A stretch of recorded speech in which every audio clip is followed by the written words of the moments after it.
Sector के साथ health sector भी बढ़े। रक्षा मंत्री राजनाथ सिंह ने कहा 2050 तक बढ़ सकता है अस्पतालों पर बोझ। रक्षा मंत्री राजनाथ सिंह ने नोएडा में महाजन इमेजिंग लैब का उद्घाटन किया और स्वास्थ्य क्षेत्र को रक्षा क्षेत्र के साथ बढ़ावा देने पर जोर दिया। उन्होंने 2050 तक अस्पतालों पर बढ़ते बोझ से बचने के लिए निवारक स्वास्थ्य और समय पर निदान के महत्व पर प्रकाश डाला। सेक्टर 6 स्थित इंदिरा गांधी कला केंद्र में महाजन इमेजिंग लैब का शनिवार को रक्षा मंत्री राजनाथ सिंह के हाथों शुभारंभ किया गया। इस अवसर पर उन्होंने कहा कि डिफेंस सेक्टर के साथ साथ हेल्थ सेक्टर को भी बढ़ावा देने की आवश्यकता है। तकनीक का जितना विस्तार होगा, हमारी नैतिक जिम्मेदारी भी उतनी ही बढ़ेगी। उन्होंने आशंका जताते हुए कहा कि वर्ष 2050 तक अस्पतालों पर बोझ अत्यधिक बढ़ सकता है। हेल्थ सेक्टर का विस्तार और प्रिवेंटिव केयर की आवश्यकता। केंद्रीय मंत्री ने कहा, मुझे आज तक रेडियोलॉजी क्षेत्र से कोई शिकायत नहीं मिली है। आज भारत के सामने अनोखी चुनौतियां हैं और सरकार देश की बड़ी आबादी तक स्वास्थ्य सुविधाओं का लाभ पहुंचाने के लिए प्रतिबद्ध है। उन्होंने बताया कि वर्ष 2017 के बाद उत्तर प्रदेश में प्रधानमंत्री नरेंद्र मोदी और गतिशील मुख्यमंत्री योगी आदित्यनाथ के नेतृत्व में स्वास्थ्य क्षेत्र का अभूतपूर्व विस्तार हुआ है। प्रदेश के 75 जिलों में स्वास्थ्य सुविधाओं को सुदृढ़ किया जा रहा है और MBBS की सीटें बढ़ाई गई हैं। उन्होंने प्रिवेंटिंग हेल्थ को भविष्य के लिए सबसे सफल माध्यम बताया। शुगर, फैटी लीवर और ब्लड प्रेशर जैसी स्थितियां गंभीर बीमारियों के शुरुआती लक्षण हैं। महंगे इलाज और डायलिसिस से मरीजों को राहत देने के लिए प्रधानमंत्री और पूरी सरकार निरंतर प्रयासरत है। भारत युवाओं का देश है। यदि हमने अभी स्वास्थ्य पर ध्यान नहीं दिया तो वर्ष 2050 तक अस्पतालों पर बोझ अत्यधिक बढ़ सकता है। इसलिए हमें अभी से बीमारियों से बचाव के प्रति जागरूक रहना होगा। डॉक्टर हर्ष महाजन और डॉक्टर ऋतु महाजन का आभार व्यक्त करते हुए रक्षा मंत्री ने कहा कि जैसे जैसे दुनिया और लोगों का खान पान बदल रहा है, बीमारियां भी बढ़ रही हैं। ऐसे में बीमारियों की समय पर पहचान होना बेहद आवश्यक है। ऐसी लैब्स स्वास्थ्य सुरक्षा के लिए रक्षा कवच का काम करती है। जब देश में आधुनिक रेडियोलॉजी की पर्याप्त व्यवस्था नहीं थी, तब डॉक्टर महाजन ने क्षेत्र में दिशा दिखाई। कई बार मरीज अपनी बीमारी ठीक से नहीं बता पाते और भाषा की बाधा आड़े आती है।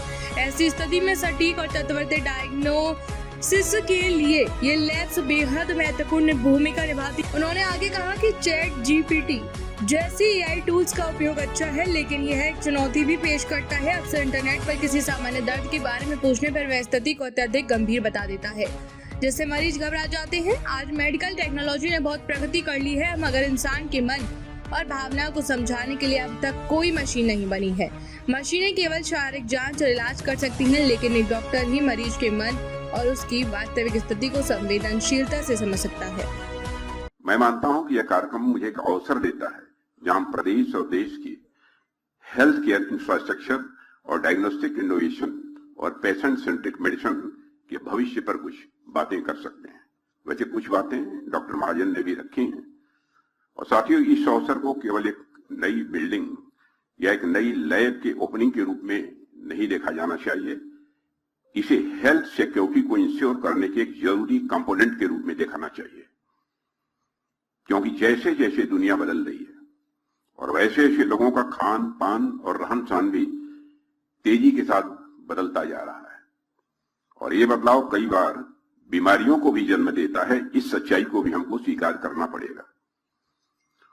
और वैसे भी किसी भी बीमारी का ट्रीटमेंट शुरू करने से पहले हमें बीमारी की सही पहचान या आवश्यक होती है और बिना सही डायग्नोसिस के सही ट्रीटमेंट किसी भी सूरत में संभव है ही नहीं।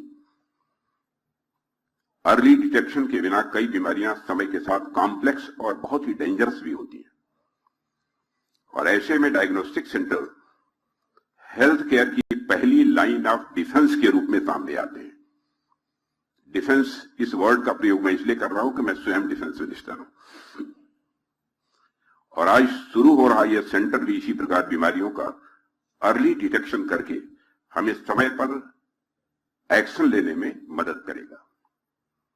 मैं श्रीमती ऋतु महाजन जी और डॉक्टर हर्ष महाजन जी को और महाजन इमेजिंग एंड लैब्स की पूरी लीडरशिप टीम को इस इंपॉर्टेंट माइलस्टोन के लिए पुनः हार्दिक बधाई देता हूं। आपका परिवार और यह इंस्टीट्यूशन इंडियन हेल्थ केयर के उस ट्रेल ब्लेजर्स में से है जिन्होंने हमेशा समय से आगे सोचने का काम किया है। आपने न केवल एक सक्सेसफुल बिजनेस खड़ा किया है, बल्कि भारत के डायग्नोस्टिक लैंडस्केप को बदलने में भी आपने बहुत ही महत्वपूर्ण भूमिका का निर्वाह किया है। और साथियों, जब भारत में एडवांस डायग्नोस्टिक इमेजिंग अच्छे से डेवलप भी नहीं हुई थी, जब एमआरआई, सीटी स्कैन जैसी टेक्नोलॉजीज भी लिमिटेड थी, तब आपने देश की पहली प्राइवेट एमआरआई फैसिलिटी में से एक की स्थापना की थी। आपने